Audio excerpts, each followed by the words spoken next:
Hello guys. आज आपकी video रहेगी रेलवे एएलपी टेक्नीशियन और जेई की ज्वाइनिंग से रिलेटेड। तो काफी सारे बच्चों के कमेंट्स आते हैं कि हमारी जो मेरिट लिस्ट है उसमें नाम आ चुका है, लेकिन हमारी ज्वाइनिंग कब होगी। और काफी सारे स्टूडेंट्स के क्वेश्चंस होते हैं कि कुछ स्टूडेंट्स ऐसे हैं जो स्टैंड बाय लिस्ट में है, वेटिंग लिस्ट में है।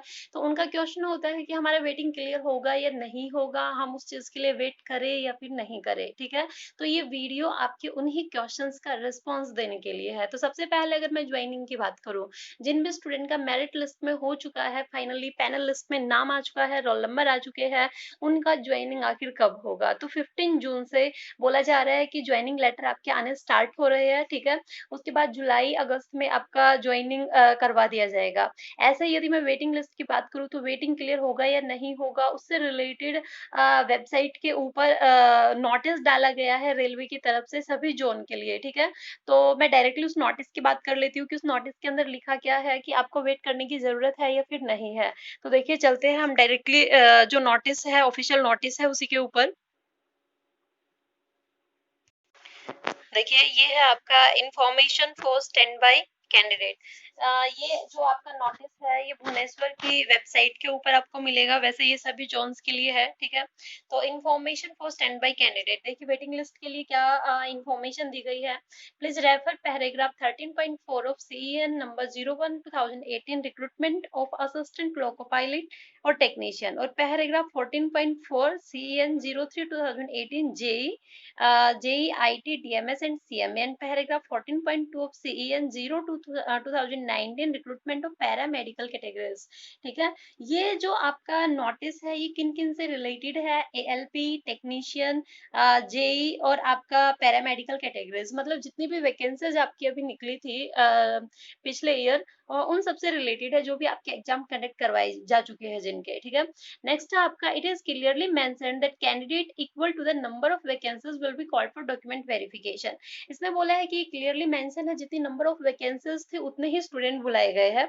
आगे दिया है, in addition to this candidate equal to 50% of the number of vacancies for various post will be called for document verification. जितनी नंबर ऑफ वैकेंसीज थी, उनके 50% एडिशनल स्टूडेंट को भी डॉक्यूमेंट वेरिफिकेशन के लिए बुलाया गया था।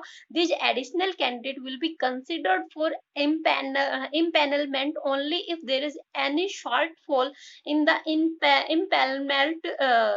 impanelment from the original merit list, or as a replacement against the shortfall on account of non-joining of recommended candidate in the working post and any other special recruitment। देखिए, इसमें clearly mention है कि जो waiting वाले students है, only उनको तभी बुलाया जाएगा जब किसी वजह से जो ओरिजिनल मेरिट लिस्ट के स्टूडेंट है उनका शॉर्टफॉल हो, कमी पड़ जाए, या फिर वो किसी भी रीजन से ज्वाइन नहीं कर पाते हैं। तो जितने नंबर ऑफ स्टूडेंट्स कम होंगे, उतने ही वेटिंग लिस्ट से स्टूडेंट लिए जाएंगे। ठीक है, आगे दिया है, इट में please be noted that RRBs only recommend names of the impaneled candidate, and appointment is offered by the respective railway admin, zonal railways, divisional railway जो authority। ठीक है, जिनका भी impanelment में नाम था, उन सब का अपॉइंटमेंट जो है वो रेलवे एडमिन, जोनल रेलवे और डिविजनल रेलवे अथॉरिटीज को भेजा जा चुका है, नोट करवाया जा चुका है। Railway recruitment board Bhubaneswar has already given the panel against above CEN to the zonal railway. ठीक है, जो भुवनेश्वर आरआरबी बोर्ड है, ये ऑलरेडी जो भी पैनल के स्टूडेंट्स है वो जोनल रेलवे में उनकी जो लिस्ट है वो भेज चुके हैं। East Coast Railway to process for posting of the recommended candidate against the notified vacancies है, जितनी वैकेंसीज है उनके according. On receiving request from zonal railway for recommended candidate, if any, a number of vacancies projected by zonal railway based on paragraph 3 on a replacement account, RRB Bhubaneswar will process further for impaneling from the standby list as per extent role। ठीक है, तो अगर आपके जो students है वैसे तो recommend कर दिए जाएंगे वेटिंग लिस्ट से, अगर शॉर्टफॉल होता है तो। ठीक है, स्टैंड बाई लिस्ट से।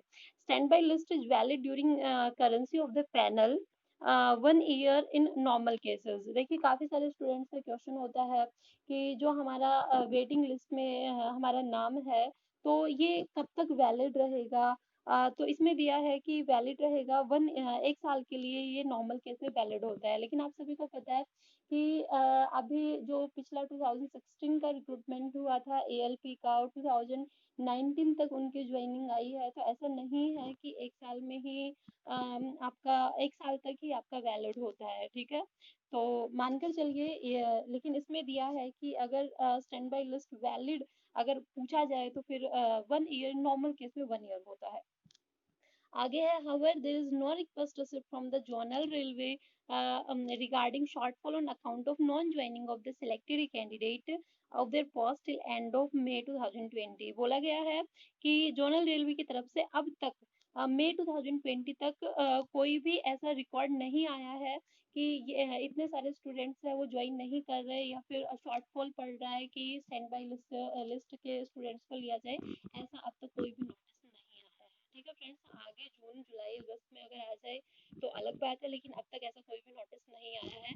ये आज का ही आपका है 2 जून का नोटिस, ठीक है फ्रेंड्स। तो जो भी स्टूडेंट स्टैंड बाय लिस्ट में है, वेटिंग लिस्ट में है, हो सकता है उनका हो जाए, लेकिन टाइम लगेगा, काफी टाइम लगेगा, ठीक है फ्रेंड्स। तो और जितनी भी वैकेंसीज निकलती है उन सब के लिए अप्लाई कीजिए, अच्छे से तैयारी कीजिए। All the best for your future exam. अगर आपको मेरा चैनल पसंद आता है तो फ्रेंड्स लाइक एंड सब्सक्राइब जरूर कीजिएगा। Okay, thank you friends.